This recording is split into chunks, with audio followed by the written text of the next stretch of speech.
Hello everyone, my name's Adam Teeling. I'm from Birmingham, England. I was born 15th October 1990, which means I'm currently 20 years old, but I'll be 29 in less than a month's time as of this video. I don't have a job, but I do get ESA, so that I still get money coming in for various things, like helping out with bills or buy new stuff, like a new toast or something. I do live with my mum, but I do sometimes go up to my sister's for a couple of nights. I go up to see my nephew, who may have autism. I also go up with my sister, her boyfriend, and the nephew to Wales to see Dad once a year. I do sometimes walk around the block from our house, which usually takes about an hour. In my opinion, I do think walking is considered to be the most effective way to exercise, and that way I can hopefully lose some weight. Now I'm making this video to confirm that I do have autism myself.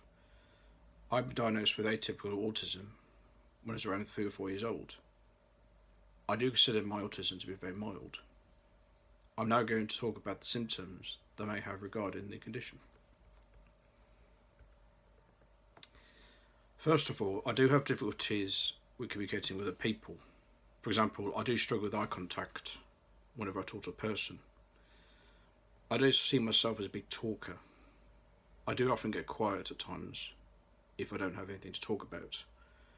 I don't usually start off conversations with people. I don't see myself talking in public as I will get easily nervous.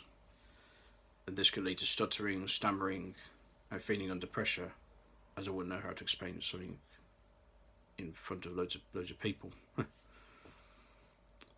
I do have difficulties with changes in routines and environments. For example, I may feel stressed or upset whenever a certain plan changes. So for example, it could be that I'll be looking forward to go to an event that I'm most excited about, or that I'm looking forward to. But then I can't go due to plan change. There are also times where I am very anxious about being out of my own space, where I feel more safe and happy.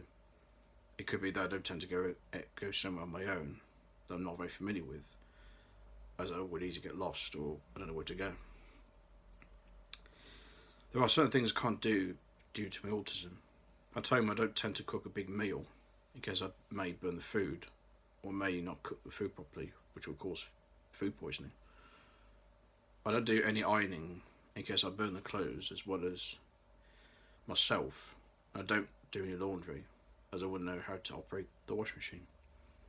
The only job that I do in the house is washing up, so I can easily wash and dry the crockery and cutlery, and I put them away in the usual places. I could also do a bit of dusting and vacuuming at times. As a kid, I would often do unusual plays on my toys, mainly car ones. For example, I would often play cars on my chest, pretending to be a road. I also put pretend number plates on my toy cars by using sticky tape, strips of paper, and I write down the registration number in biro. That way I can see them as real cars. I often do repetitive body movements a lot. This is called stimming. For example, I tend to rock a lot, depending on my mood, whether I feel excited or a bit stressed. I also do this when I'm listening to music that I like.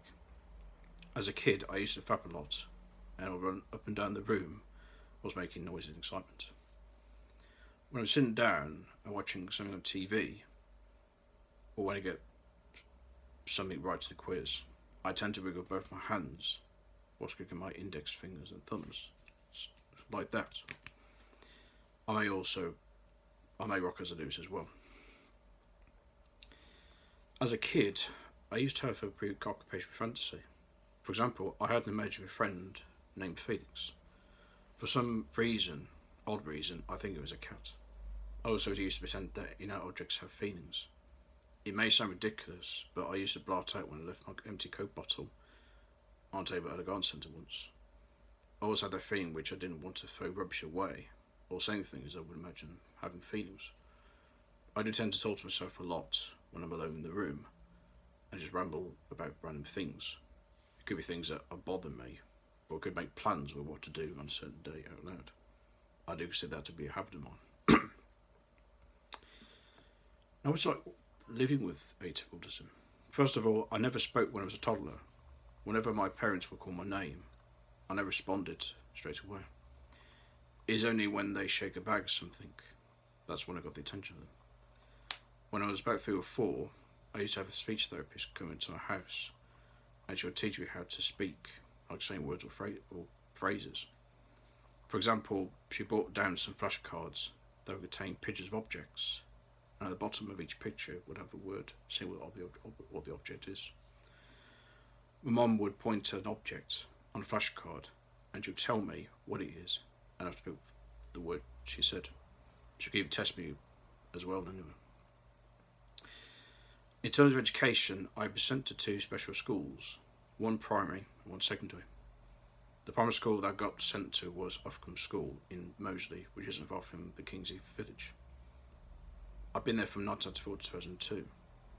After I left Ofcombe, I was relocated to the secondary school, which is known as school at the time. It has since become a trust school. I've been there from 2002 to 2009. To me both for these schools, I used to have minibuses that would take me to school and back, as I wouldn't travel to the schools on my own. However, when I got to 6th form, they got me to do travel training so that I can catch the bus to school back on my own. The reason why I had to do travel training was because the college that I would go to after Sadie Oak would not provide any form of transport to take me there and back. From 2005 to 2008, I used to attend a youth group called Yippin, which is based at Kids West Midlands in St Coldfield. When I was there, I made some good friends with some members of the group. As a group, we would often do various workshops which could relate to different topics like road safety and bullying. We also tend to go out on different trips like a day at Lichfield or even a day at the think tank. We also went on a couple of residential trips.